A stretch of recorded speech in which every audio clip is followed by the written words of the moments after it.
बिस्मिल्लाहिर्रहमानिर्रहीम। मैं आसिफ खान। तमाम देखने सुनने वालों को मेरा सलाम।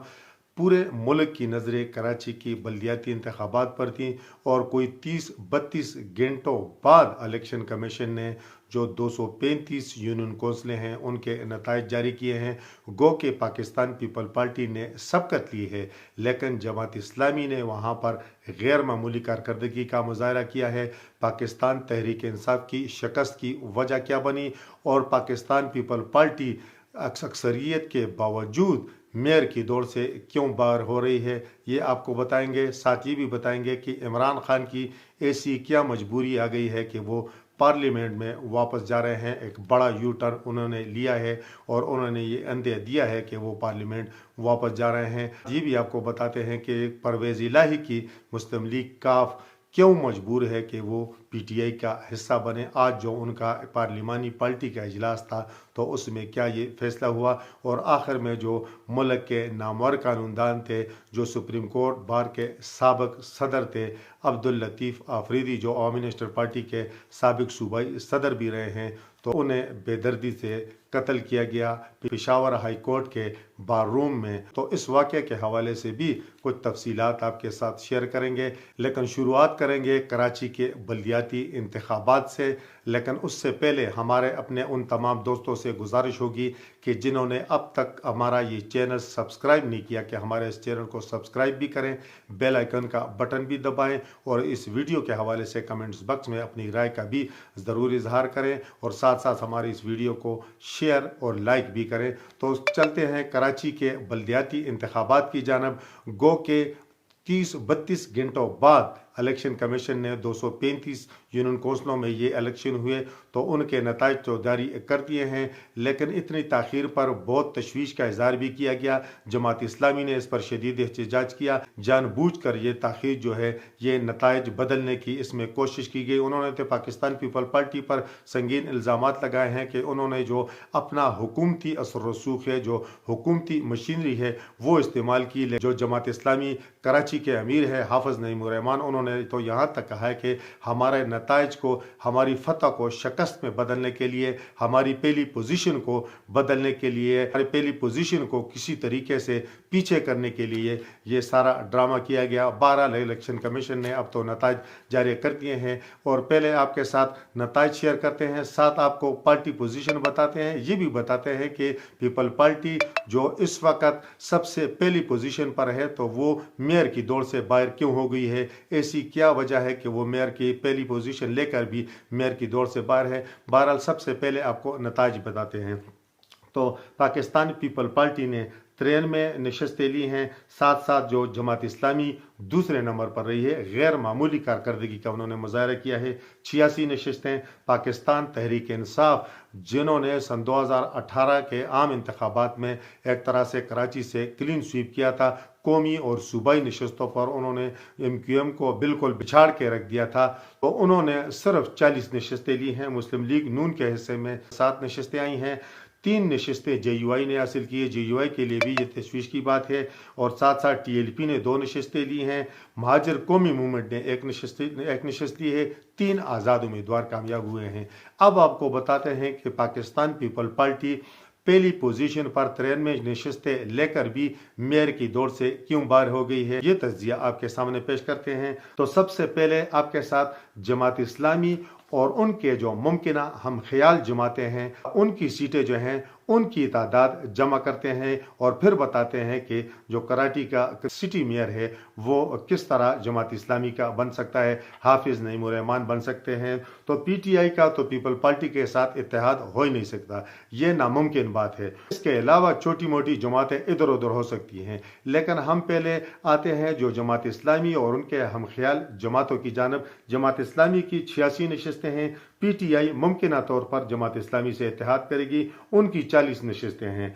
2 नशस्तें TLP की हैं।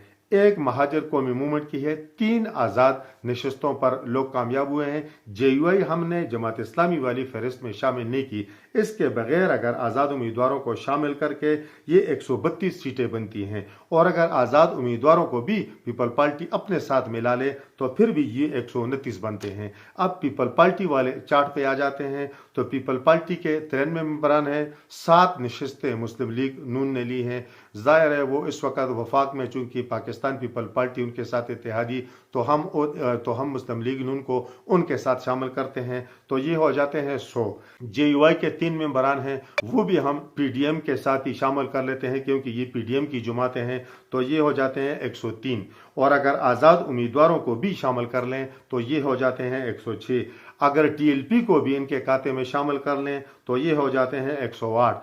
अगर एक जो महाजर कौमी मूवमेंट का वोट है वो भी शामिल कर लें तो ये 109 हो जाते हैं। हाफिज नईम रहमान का बतौर सिटी मेयर कराची रास्ता रोकना अब शायद पीपल पार्टी के लिए मुश्किल ही नहीं नामुमकिन हो। और दूसरी तरफ हमें हाफिज नईम रहमान को दाद भी देना पड़ेगी कि जमात इस्लामी के इस कराची के अमीर ने कराची के मसाइल को जिस तरह उजागर किया और कराची के बल्दियात का मुकदमा जिस तरह लड़ा और कराची के जो हकूक हैं उनका मुकदमा जिस तरह वो कई सालों से लड़ रहे हैं, हर फोरम पर लड़ रहे हैं, तो ये मैं कहता हूं कि बाकी जमातों के लिए भी ये एक सबक है और स्पेशली जमात इस्लामी और उनकी क़यादत के लिए भी ये सबक है। क्योंकि अगर हम देखें सिराजुल हक साहब जो जमात इस्लामी के अमीर हैं, तो दीर में किसी दौर में जमात इस्लामी का तूती बोलता था मलकन डिवीजन में, लेकिन जब जमात इस्लामी के अमीर सिराजुल हक बने सन 2018 के आम इंतखाबात में, दीर से भी जमात इस्लामी का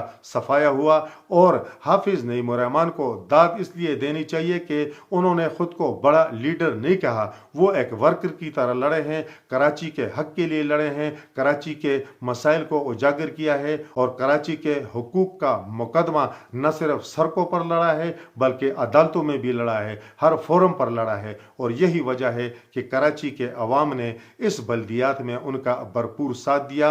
उन्होंने जो 86 नशस्तें हासिल की हैं, गो कि वो कह रहे हैं उनके साथ ज्यादती हुई है, लेकिन फिर भी ये जमात इस्लामी की बड़ी जीत है क्योंकि जमात इस्लामी का इस वक्त सिर्फ एक मेंबर जो है पार्लियामेंट में है। इससे आप अंदाजा लगा लें कि जमात इस्लामी को सन 2018 के इंतखाबात में कितना बड़ा धचका लगा। बहरहाल हाफिज नईम रहमान ने जिस तरह जमात इस्लामी में नई जान डाली है, जिस तरह उन्होंने कामयाबी हासिल की है बल्दियाती इंतखाबात में, कराची के बल्दियाती इंतखाबात में, तो लगता है कि इनके जो असरात हैं वो आने वाले इंतखाबात में जमात इस्लामी की कारकर्दगी पर भी मुस्बत असरात जो हैं वो मरतब करेंगे। क्योंकि जमात इस्लामी एक नज़्म ज़ब्त वाली पार्टी है।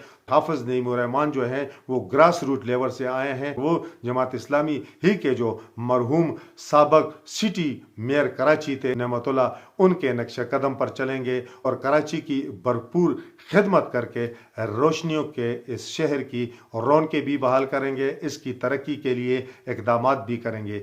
अगर कराची खुशहाल हुआ तो समझ लें कि पूरा पाकिस्तान इससे खुशहाल होगा। बहरहाल खुशी की बात यह है कि जमात इस्लामी ने कराची में जो मेहनत की, हाफिज नईम रहमान ने जो मेहनत की, कम से कम उन्हें उसका फल जो है वो मिल गया। कराची के इन इंतखाबात में जिस पार्टी को सबसे बड़ा धचका लगा है वो पाकिस्तान तहरीक इंसाफ है। क्योंकि जिस तरह मैंने आपको पहले बताया कि सन 2018 के आम इंतखाबात में इस पार्टी ने कराची में एक तरह से क्लीन स्वीप किया था, लेकिन बल्दियात में वो सिर्फ 40 नशस्तें जीत सके हैं। इसकी बड़ी वजह जो पाकिस्तान तहरीक इंसाफ के सरबराह इमरान खान ने खुद बताई, वो तहरीक इंसाफ का वहाँ पर कमज़ोर तंजीमी ढांचा है। गो के पाकिस्तान तहरीक इंसाफ सिंध के रहनुमा अली ज़ैदी ने इल्ज़ाम लगाया है कि हमें दादली करके हराया गया है। उनने कहा कि जो इलेक्शन कमिश्नर हैं वो जानबदार हैं और उन्होंने बेईमानी की है। लेकिन जो इमरान खान वाली बात है ये ठोस बात है, क्योंकि तंजीमें जो है, मजबूत तंजीम जो है वो इंतखाबात में पार्टी की कामयाबी में अहम रोल अदा करती हैं। बहरहाल ये सिर्फ तंजीमी ढांचे या अली ज़ैदी के इल्ज़ामात की बात नहीं है। इमरान खान को और उनकी पार्टी को सोचना चाहिए कि जब वो इक़्तिदार में थे, वफाक में इमरान खान वज़ीर आज़म थे, तो क्या उन्होंने कराची को उसका हक दिया? इन इंतखाबात में जो एक और पार्टी बिल्कुल मंजर से गायब हुई है वो अवामी नेशनल पार्टी है, यानी वो जमात जो किसी दौर में कराची से सूबाई असम्बली की नशस्तें जीती थी, तो इस बल्दियात में वो कोई नशस्त भी नहीं जीत सके। इस बारे में भी ANP और उसकी क़ियादत को सोचना चाहिए कि आया उनकी जो पॉलिसियाँ हैं वो इस पार्टी को किस तरफ लेके जा रही हैं। अब आते हैं कराची के बल्दियात से मुल्क की सियासत की जानिब। इमरान खान ने अंदिया दिया है कि वो पार्लियामेंट में वापस जा सकते हैं, तो ये मजबूरी उनको क्यों लाहक हुई, इस पर मैं कई व्लॉग पहले भी कर चुका हूँ कि इमरान खान ने आखिर पार्लियामेंट में वापस आना है, और आने की वजह मैंने यही बताई थी कि इस वक्त पार्लियामेंट में जो अपोजिशन लीडर हैं वो राजा रियाज हैं, जो PTI के 20 जो उनके नाराज अरकान हैं उन्होंने उसे अपोजिशन लीडर बनाया है। तो दस्तूर के मुताबिक वज़ीर आज़म अगर असम्बलियाँ जब तहलील करेंगे, जब निगरान सेटअप बनेगा, तो दस्तूर के मुताबिक उन्होंने अपोजिशन लीडर से निगरान वज़ीर आज़म, निगरान काबीना के हवाले से मशावरत करनी होती है, और वो शहबाज शरीफ ने फिर मशावरत करनी है राजा रियाज से। इमरान खान से तो फिर किसी ने पूछना नहीं है। जिस तरह आर्मी चीफ के मामले में इमरान खान ने काफ़ी जोर लगाया, लेकिन उनसे किसी ने पूछा ही नहीं। ये मामला उनके साथ फिर आगे जाकर होना है निगरान सेटअप की तश्कील के मामले में, क्योंकि दस्तूर में ये गुंजाइश ही नहीं है कि इमरान खान से बात करनी है। दस्तूर में ये तरीक़ेकार वज़ा है कि अपोजिशन लीडर से बात करनी है, और अपोजिशन लीडर चूँकि असम्बली अगर कल टूटती है, असम्बली परसों तहलील होती है, तो राजा रियाज इस वक्त अपोजिशन लीडर हैं। इमरान खान या इमरान खान की पार्टी का कोई और मेंबर जो है, चूँकि वो कहते हैं हमने पार्लियामेंट से इस्तीफ़े दिए हैं, तो इसलिए उनकी कोई गुंजाइश नहीं है। बहरहाल चूँकि स्पीकर साहब जो राजा परवेज अशरफ है वो कहते हैं मैंने इस्तीफे मंजूर नहीं किए, और इमरान खान ने ये अंदिया दे दिया है कि हमने वापस पार्लियामेंट में जाना है ताकि निगरान सेटअप के हवाले से हमारी राय शामिल हो, और हम भी अपनी तरफ से 3 नाम दें, और 3 नाम जो वज़ीर आज़म है वो दें, और उनसे फिर निगरान वज़ीर आज़म के लिए नाम लिया जाए। तो ये इसी सूरत में मुमकिन है कि इमरान खान पार्लियामेंट में वापस जाएंगे, उनकी जमात जाएंगी, और वो किसी को पार्लिमानी लीडर मुकर्रर करेंगे, क्योंकि उनके पास 123 मेंबरान है कम बेश। वो अगर जाएंगे तो यकीनन उनसे ही फिर अपोजिशन लीडर लिया जाएगा। फिर जो 20 अरकान है, जो नाराज अरकान है, उनकी तादाद चूँकि कम है, तो उनसे अपोजिशन लीडर का ओहदा लेकर फिर जो इमरान खान के जो मेंबरान जो जाएंगे, तो उनसे फिर अपोजिशन लीडर लिया जाएगा। वो इमरान खान तो शायद ना हो, शाह महमूद कुरैशी हो सकते हैं, लेकिन अगर इस दौरान अगर राजा परवेज अशरफ ने ये इस्तीफे मंजूर कर लिए, तो यकीनन एक नई सूरत हाल पैदा होगी, और ये PTI के लिए फिर परेशान कुन सूरत हाल होगी, क्योंकि PTI वाले खुद कहते हैं, क्योंकि PTI वाले खुद रोज़ाना कहते हैं इमरान खान समेत कि भाई हमने इस्तीफे दे दिए हैं, स्पीकर हमारे इस्तीफे मंजूर करें। उन्होंने तो ये भी कहा कि जो साबिक डिप्टी स्पीकर थे कासिम सूरी, वो इस्तीफे मंजूर करके चले गए थे। अब अगर जो मौजूदा स्पीकर हैं वो उनके वही इस्तीफे मंजूर तस्वर करते हैं, तो PTI की मुश्किलात में इजाफा होगा, क्योंकि इमरान खान की राय, उनकी मर्जी के बगैर, उनकी मशावरत के बगैर अगर निगरान सेटअप बनेगा, तो फिर पहले तो इमरान खान निगरान सेटअप पर एतराज़ात उठाएंगे, और अगर इंतखाबी नताइज भी उनकी मर्जी के खिलाफ हुए, तो शायद आने वाली जो भी हुकूमत होगी उनके खिलाफ PTI फिर सड़कों पर होगी, और मुल्क में सियासी इस्तेहकाम का जो ख्वाब देखा जा रहा है,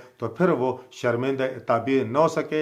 हुकूमत को भी चाहिए कि वो इस हवाले से अब दिल बड़ा करें, क्योंकि हुकूमती वज़रा गाहे बगाहे ये कहते हैं कि PTI को वापस आना चाहिए। तो अब अगर इमरान खान आ रहे हैं, यू टर्न ले रहे हैं, बेशक आप उस पर तनकीद करें, लेकिन पार्लियामेंट में वापसी का रास्ता PTI को मिलना चाहिए, ताकि कम अज़ कम उनकी मशावरत से, इमरान खान की मशावरत से निगरान सेटअप तश्कील दिया जा सके, ताकि आने वाले इंतखाबात के नताइज पर फिर कोई उंगली न उठा सके, और जो भी नई हुकूमत आए, PTI आए या कोई और आए, पाकिस्तान की तबाहाल मईशत को संभाला दे सके, और मुल्क को बहरानों के दलदल से निकालने के लिए कोई ठोस पॉलिसी बना सके। अब आते हैं मुस्लिम लीग काफ की जानब। कहा तो जा रहा था कि परवेज़ इलाही जो है वो अपने पत्ते बड़े चालाकी से खेलते हैं, और उन्होंने इमरान खान से सूबाई असम्बली के 35 और पंजाब में सूबाई असम्बली की 35 और कौमी असम्बली की 20 नशस्तें मांगी हैं कि जी आप हमें ये नशस्तें देंगे तो तभी हम ये असम्बली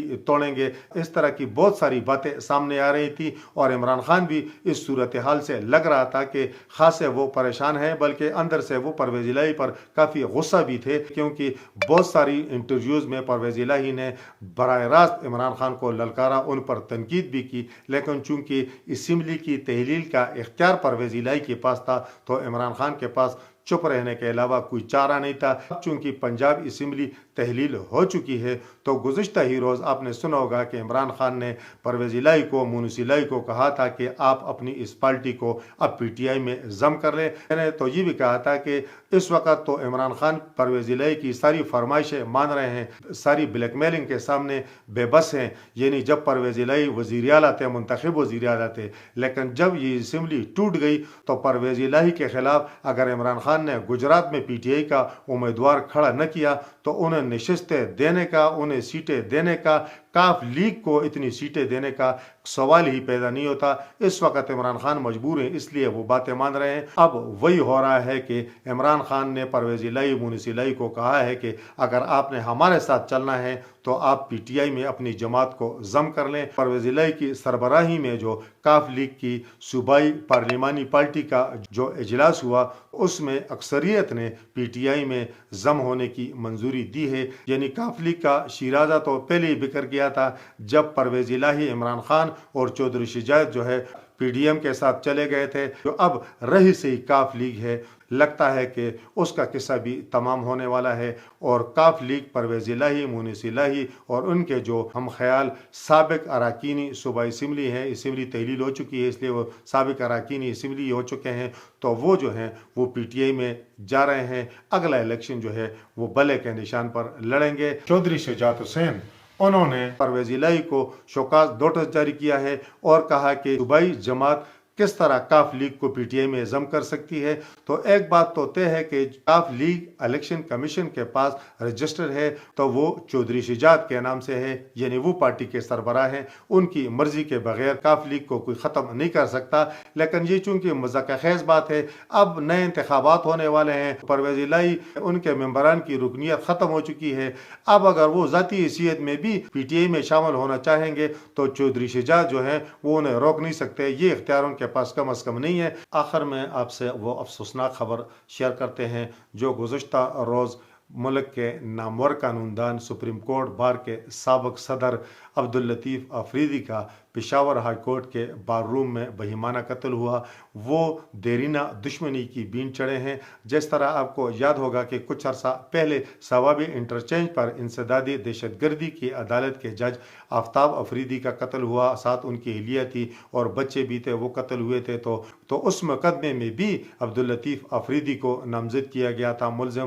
بعد ازاں وہ عدالت سے بری ہوئے، لیکن دونوں خاندانوں میں دشمنی چلتی رہی اور گزشتہ روز مقتول جج جو ہیں ان کے بانجے عدنان نے عبداللطیف افریدی کو پشاور کے بار روم کے اندر جا کر گولیاں ماری، جس سے ان کی موت واقع ہوئی۔ اس واقعے پر ملک بھر کی وکلاء برادری، سیاسی و سماجی قائدین نے شدید غم و غصے کا بھی اظہار کیا ہے، اور یہ بھی ایک لمحہ فکریہ ہے کہ پشاور ہائی کورٹ کے بار روم میں ایک مسلح شخص کس طرح گیا۔ یہ بھی سیکورٹی اداروں کی کارکردگی پر یقیناً سوالیہ نشان ہے کہ ناقص سیکورٹی ہے، اس میں کوئی شک نہیں ہے، گو کہ وہ دیرینہ دشمنی کی بین چڑھے ہیں، لیکن ناقص سیکورٹی کی بنا پر یہ سب کچھ ہوا ہے۔ لطیف افریدی عوامی نیشنل پارٹی کے سابق صوبائی صدر بھی رہے ہیں، سیاست میں بھی انہوں نے فعال کردار ادا کیا ہے اور بحیثیت قانون دان انہوں نے پاکستان میں جمہوریت کی قانون کی بالادستی کے لیے بھی لازوال خدمات انجام دی ہیں۔